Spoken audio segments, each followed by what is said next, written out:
February 2010 English High Speed. Ready? Start. Mr. Deputy Speaker Sir, we have been discussing the budget for the last 3 days. Now I would like to deal with the various points made by honorable members. In the first place, one problem which was used for the purpose of criticizing the government is the problem of unemployment. It is not as if we are not aware of the problem. It has been discussed in various places from time to time. So it is not as if anything new has been said in this house. I would have been glad if some constructive suggestions had been made by any honorable members to tackle this problem. If that had been done, I would have pressed on the central government to implement it if we were unable to do it ourselves. As far as the government are concerned, we have to consider this problem in two ways. One is that which relates to the country as a whole. The other is that which relates to the conditions prevailing in our state. As far as the national problem is concerned, it has been discussed in Parliament. Even there it has been discussed in two ways, namely unemployment among the educated classes and the general unemployment among the masses. So far as unemployment among the educated classes is concerned, the leaders have gone into the matter and it has been agreed that there should be a change in our system of education.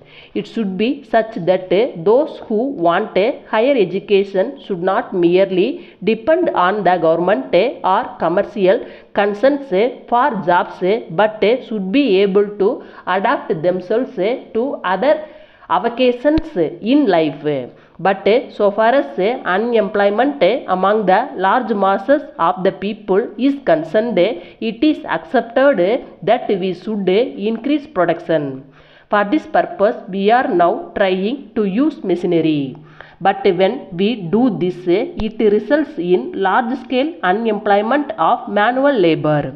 One example in this respect is the handloom industry. For the purpose of increasing production, we have introduced the textile machinery. As a result, handloom weavers are not able to find sufficient market for their goods.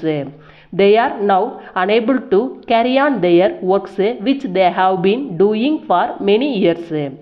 So we think that in the matter of production, where it is already being carried on by manual labor, machinery should not be used. That is why we have been pressing on the central government that the handloom industry should be protected, because it is not only production that is necessary, but it is also necessary that we should give the necessary purchasing power to the people, which can be done only by providing employment to the people. We think that no large scale industry should be allowed to develop if it will result in unemployment of those engaged in the corresponding cottage industry. At the same time, I agree that the textile industry should be allowed to develop if it will not result in the unemployment of weavers. I may inform the House that the central government as well as the Planning Commission have agreed with our view, and that is why they have reserved 40% of the production of dhotis and saris to the handloom industry. In addition, they have levied a cess on production of milk cloth and have created the handloom chess fund.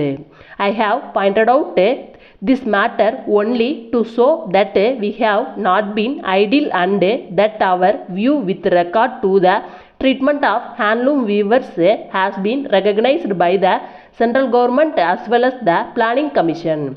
To some extent, we have succeeded. Then reference was made to the beggar problem by an honorable member who said that the government had not taken any steps to tackle it. It is not as if we are indifferent with reference to this matter. We have implemented a suggestion made by an honorable member and many of the religious institutions and temples are running orphanages and beggar homes now. We have a scheme to tackle this problem in the city and I may be able to give some details of it when we take up the budget in March next. Reference was made to the fall in prices. It will have to be looked at with reference to our state. For the last 5 years there was famine in our state. Now we have normal monsoon and we have turned the corner as far as our state is concerned.